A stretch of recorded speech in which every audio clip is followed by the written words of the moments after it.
Let me start talking about the process of a discovery Bible study. This is not unique to us. There have been missionaries that have practiced this overseas and in the States doing the same thing. It's got a lot of strengths that I would like for our church and disciples to begin to explore.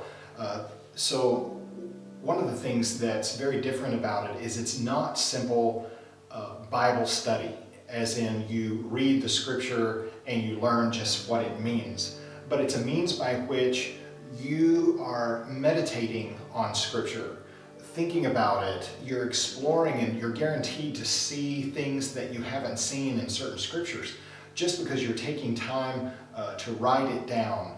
Let me go through the process with you with a particular verse of scripture that's John chapter 6 verses 44 and 45.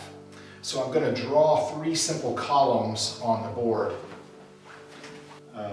So draw on a sheet of paper three columns.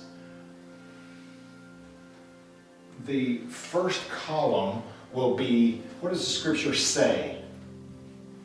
Second, what does it mean? And the third, what does God want us to do?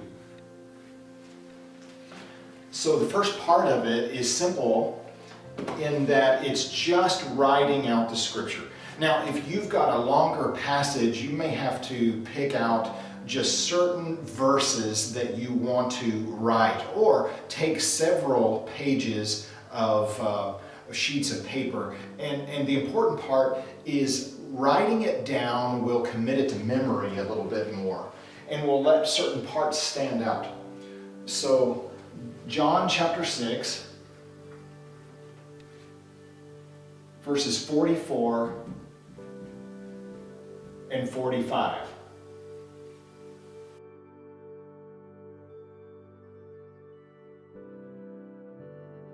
So as you see, this takes a long time to write, but at the same time you get to see some things in scripture that you haven't noticed.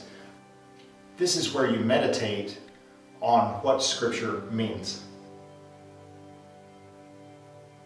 No one can come to me unless the Father who sent me draws him.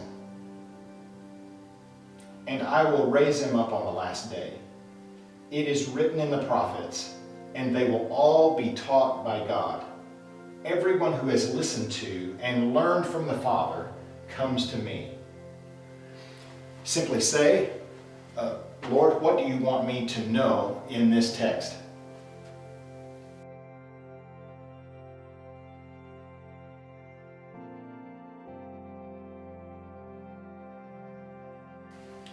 Oh my goodness, to write down so much right now, those are the things that stand out to me in this reading, in this time of looking. This gives me reason to worship and specific thoughts that he's drawing me to right now. I think you could probably read a passage of scripture and see what the Father is saying to you through this passage in this reading several different times, as you can So imagine. We don't want to simply leave this in the realm of what does it mean, but some specific things of what to do. I'm going to draw a line in the middle because I want to make these into SMART goals. What am I going to do specifically because of this text of scripture? If the Father is saying this to me, he draws people to Jesus. He begins the work of salvation. What am I going to do because of this scripture?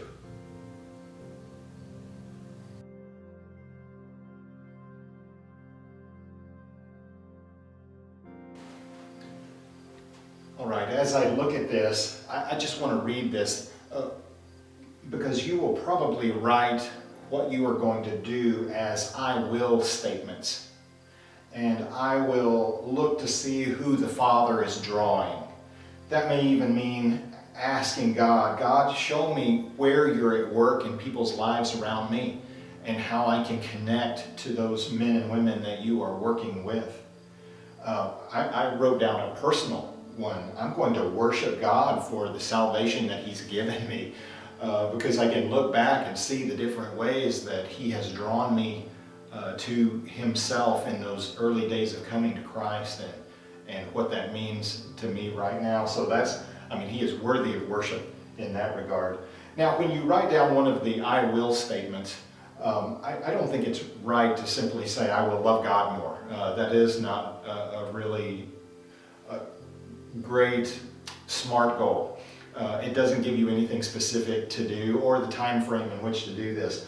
I'm probably thinking along the lines of today I'm going to do these things, or this week I'm definitely going to look and hopefully act on what the Father shows me in some of my prayer journal. Now, the bottom part of this is going to be, who do I need to tell? If I wanted to share these insights with someone, maybe even someone who's not a believer, or someone who maybe wants to start a process like this, I'm going to ask God, who do you want me to share this with? And then let Him answer me. I've written 3 people down specifically because I'm going to teach them a little bit of this process. One, I wrote down my son's name because there's a young man who came to know Christ, and I've asked if he will help me to disciple and begin to work with him. And so another person is Kathy. I would like to share with her a little bit about this process and get her started, because this is such a rich process that to show how to begin to study Scripture for yourself can just be foundational. Now, why don't you write down this Scripture? Make your 3 columns, hopefully longer than I did. Give yourself plenty of room. Write that in a notebook, either sideways, maybe even a spiral notebook of some kind, so that you can go back to it again and again and add other verses of Scripture to it.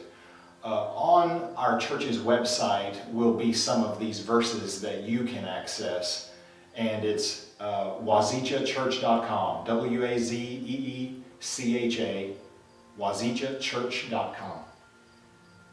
I'll see you next time.